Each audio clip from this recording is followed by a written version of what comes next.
Welcome into another Fallout 76 video, and in today's video, two weapons will go head to head to see which weapon is more powerful and generally more fun to use. That's right, we're going to be checking out the Peacemaker and the Nuka Launcher, which are both auto grenade launchers. So without any further ado, let's get into it. So to kick things off and before we get into the fireworks, let's quickly note how you can obtain both of these weapons and talk a little bit about them. Firstly, the Nuka Launcher. The Nuka Launcher, if you didn't manage to complete Season 11's Nuka World on Tour scoreboard, was a scoreboard reward at rank 85, and unfortunately it's not tradable. However, more than likely Bethesda will probably make weapons like these available again, either through purchasing them through gold bullion at various vendors like Minerva, or possibly through the Atomic Shop. But if you manage to finish the scoreboard, well, you're in luck, because all you need is 2 legendary modules and some scrap materials to craft it. And the legendary rolls we have with the Nuka Launcher is a 2-shot plus 50 limb damage, 90% reduced weight, and the fourth effect gives you a plus 50% extra damage increase to mole miners. And with the Peacemaker, which is easier obtainable as of now,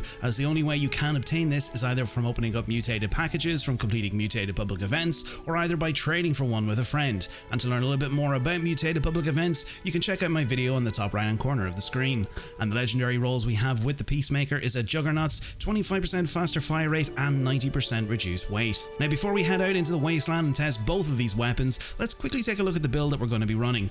As you can see, we have a very straightforward enough explosive build set up with all the typical explosive perks like max rank of Demolition Expert, max rank of Grenadier so our explosives detonate with twice the radius. I have popped in 1 rank of Concentrated Fire so we can target limbs while in VATS, and I've also popped on max rank of Glow Sight just in the instance that we come across glowing enemies.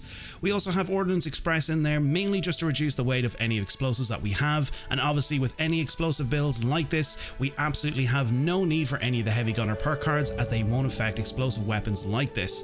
So with the rest of the build, I've mainly popped in weight reduction perks along with some damage reduction perks, and of course Nerd Rage, as we'll mainly be going for a low health build, but when it comes to the Peacemaker, we'll take Nerd Rage off and go full health. And lastly, the only modification we have on both weapons is of course the Heavy Barrel, as even though it does increase the range of each shot, it does also manage to increase the damage overall. Now on to the fun part, which is obviously the demonstrations. We're going to be testing these weapons out against pretty much 3 specific enemies that we can find in the wasteland, and 3 particular enemies that we're both going to be testing out with both of these weapons. Now basically before we go into testing, what we are going to be pretty much testing with both of these weapons is just general, you know, day-to-day sort of use, basically how fun they are to use against particular enemies. Obviously as well, the main sort of test we are going to be looking at here is how fast they can kill these enemies and which pretty much weapon is more powerful than the other.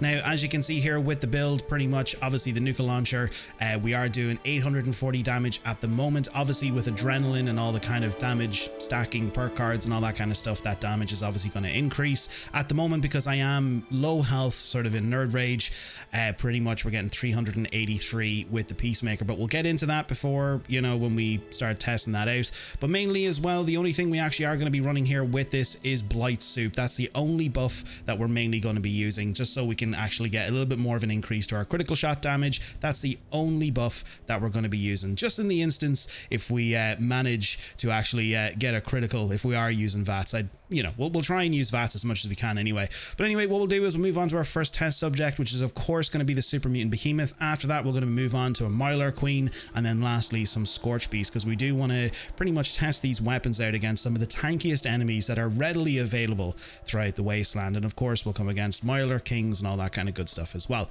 So anyway, with the Nuka Launcher first in hand, let's go against Swan and see how he's doing. So there you go, Swan, have some grenades. There you go, pretty much what, 3-4 grenade shots to the head and he's pretty much done. So there you go, thank you so much, Swan the Behemoth, that is greatly appreciated. And there we go, we got the new ally from the scoreboard as well. Happy days, happy days. All right, let's move on to the Mylar Queen down in the Cranberry Bog. Let's do it, let's go. Now here we are down at the Sunrise Field. We're going to try and wake up the Mylar Queen from her lovely watery slumber. So there you go, hopefully she'll wake up there now, and she is awake. Oh, we're not targeting her at the moment. Actually no, do you know what, we'll get a few shots outside of VATS. Here we go, death, death, death, and even more death, and she's almost dead as well. Oh. You ain't going anywhere, Queenie. You ain't going anywhere. So there you go, pretty much Mylarks and everything all destroyed there as well. Oh, we got another Mylark down here as well. Oh, and he is gone. Alrighty, there you go. Right, so let's move on to our next test subject, which is of course going to be some Scorch Beasts. Let's do it. Down to Dropside V9. Let's go. Now, here we go. Down to Dropside V9. We're going to try and get this Scorch Beast before he gets out of his lovely fissure sight and see if we can get him. Oh, there we go. Didn't even have a chance. He was like, hello Appalachia, hello world, oh my world. So there you go. That's how quick you can get down the likes of a Scorch Beast. Now obviously as well, we do have another one here beside us, so let's quickly reload this before we get punched in the face there by Scorch. Let's move over here. Oh, where am I going? Oh, where am I going? Actually, do you know what? I'm just gonna go for it. Oh, there we go. Oh, boom, gone. Didn't stand a chance. Now obviously we do have a bit of a crowd on our tail here as well, but that main thing is that we can't really live it too close for comfort here, because obviously with Grenadier, oh my god, would you get away, dude? Get away. we'll obviously down ourselves. Okay, actually, do you know what I'm gonna do? I'm gonna go over here so he can't follow me, and then there we go, and then we'll we'll get him that way. He was he knew exactly what kind of weapon I had. I kind of tend to find that, especially when it comes to the Scorch Beast Queen as well. You know, like if you're carrying explosive weapons, she'll land directly in your face and she'll try and she'll try and catch you out that way. So obviously as well, look, if you do have Grenadier on, obviously, you know, try and stay away a little bit further than usual. Oh, do you know what? Boom, there we go. They're everywhere. Oh my god, go away, leave me alone. It's an absolute party down here. Any more? There we go. I think we have them all. I think they're all gone. Oh no, wait, there's one more. Oh, there we go. We almost sent ourselves to an early grave there. But anyway, there you go. That is a couple of Scorch Beasts and pretty much half of the Cranberry Bog of Scorched as well. Oh, we had one running around there. But anyway, what we'll do is we'll move over to the Peacemaker and we'll go full health and we'll see exactly how that does. So let's hop on over to the Peacemaker. Let's do it. And now we are going to be testing out the Peacemaker. So as you can see now, we are full health. And also as well, the damage that we are currently doing on the likes of the Peacemaker is 292. Now, obviously, because at low health and being in nerd rage and all that kind of good stuff, we are naturally doing more damage anyway because we do have that increased damage boost. So obviously being at low health will obviously benefit us a little bit better, even though that this is a Juggernaut's effect. So damage increases as health increases. Now, it does have a 25% faster fire rate and 90% reduced weight. So we are going to test it out. We're going to test out exactly how the legendary effects are on it. So pretty much while at full health. So let's do it. Let's go down over here to Swan and see how he's getting on and see how he likes the Peacemaker instead. So let's see if he likes this. There we go. Let's try and get those shots in there. Now obviously it's taken a little bit more time to obviously get him downed. So there we go. And he is now gone. So there we go. Awesome. All right. Thank you so much, Swan. Let's move on to our next test subject, which is going to be the Mylar Queen. So let's do it. Let's hop on back over. And we are back down at the Sunrise Field. So let's wake up the Mylar Queen and see exactly how she likes the Peacemaker instead. Oh, here we go. We'll go for the legs instead with this one. So there we go. We'll get a couple of shots in there on the legs. We'll go for the head. We'll go for the spouts. We'll get a few crits in there as well. Oh, she's almost gone. She's almost gone. She's halfway gone there. I think obviously as well at this stage we've probably proven exactly what is a little bit more superior in terms of weaponry. Obviously the Nuka Launcher being with that 2-shot effect is obviously a little bit better. And there we go. Let's almost have her killed. Now she is level 100 as well, so we did have a level 100 Mylar Queen before, and she is almost gone. There you go. So obviously being at full health again, look, we'll get this Mylar King and see how he likes this. We got a few get a few crits in there. Oh, one more. Hang on. There we go. Boom, and he's gone. Alrighty, so obviously as we can see, being at full health, a little bit of a disadvantage obviously compared to the Nuka Launcher while being at low health. Obviously you don't need to be at low health for the benefit to kick in. For the Nuka Launcher, it's a 2-shot effect. The 4th effect is obviously just the extra damage against mole miners. We don't really need to test it out against mole miners. We know exactly what the result is going to be. But look, what we'll do is we'll hop on over there to Dropside V9 and we will test this out on a Scorch Beast. So let's hop on over. Let's do it. Let's go. And And here we go, down at Dropside V9. Going to take on some Scorch Beast. Now I'm going to see if I can get some critical hits in there. Gonna have to wait for my my AP to come back up. Oh, there we go. Now I am at full health, so I can tank a little bit more damage there by killing him. Oh, we have a Scorch Beast who's down, so let's try and get him and see exactly how this goes. So we'll go. There we go. Oh, oh. And almost gone. Almost.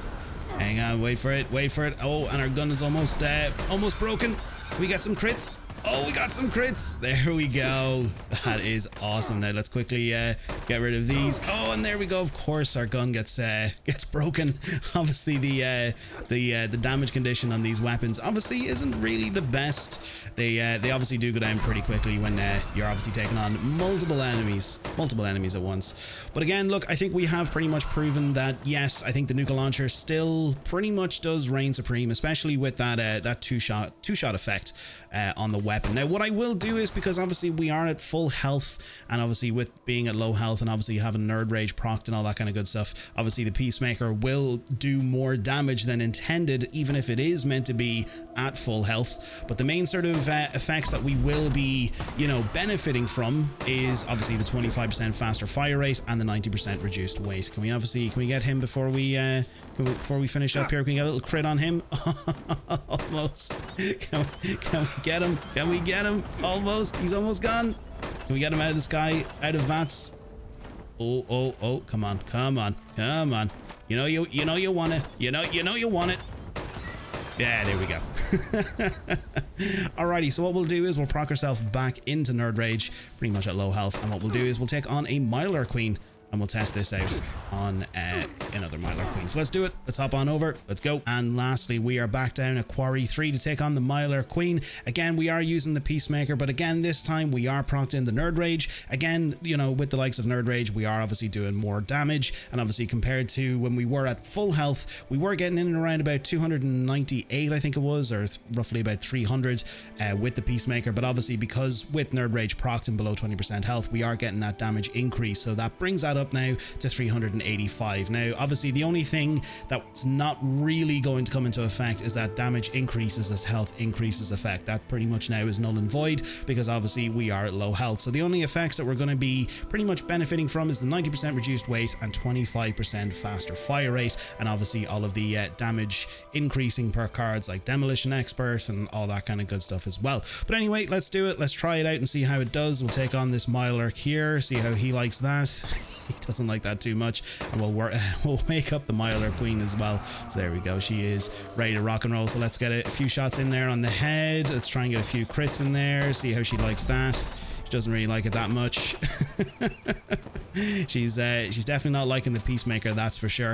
But obviously, look, we can see exactly what this is doing. We'll try and get a few shots in on the legs there, see how she likes that. But yeah, she's getting a bit too close for comfort. Obviously, she doesn't like peace. She doesn't like the Peacemaker. She's out for she's out for death. That's what she's out for today. Now what we'll do is we'll try and get a few shots in on the head, and there we go. A few more. Oh, and I killed myself in the process. But I think we did manage to actually get her anyway. So I think she's down. We were a little bit too close for comfort in that one. Obviously, Grenadier kicking in big time there. But obviously, as you can see, the difference between yeah, there you go. She's pretty much dead. She's in pieces. She's in absolute pieces. But anyway, look, I think, folks, we've definitely proven exactly which is a far more superior in this battle of the grenade launchers, and I think the Nuka Launcher definitely has won this round. So yeah, definitely with that two-shot effect, and obviously with the rest of the lovely effects that it has, it definitely reigns supreme in this one. So let's do it, folks. Let's wrap up this video and let's hop on out of here. So let's do it. Let's go. And there you have it, the Nuka Launcher and the Peacemaker. Hopefully today's video helps you utilize both of these weapons a little bit better in the Wasteland. And if you enjoyed today's video, make sure to click that subscribe button and turn on that bell notification button to keep up to date with everything Fallout related here on the channel. And before we head on out, I want to say a massive thank you to all of our channel members and subscribers over here on YouTube, as it means the world to me that you enjoy my content and the work that I produce. For our Bethesda fans, if you find yourself shopping on the Bethesda store and would like to support the channel, you can use my creator code BTPineapple031 to receive 20% off of your purchases at checkout. And if you'd like to support the channel in a more personal way, consider checking out my merch store, which has an array of t-shirts, mugs and other pineapple related merch, which I'll leave in a link in the description of this video. And lastly, to you, the viewer, the person who stumbled upon this video, thank you for being here. I hope you enjoyed. Until next time, Vault Dwellers, stay safe out there in the wasteland, welcome to Vault 93, and I'll catch you all in the next video.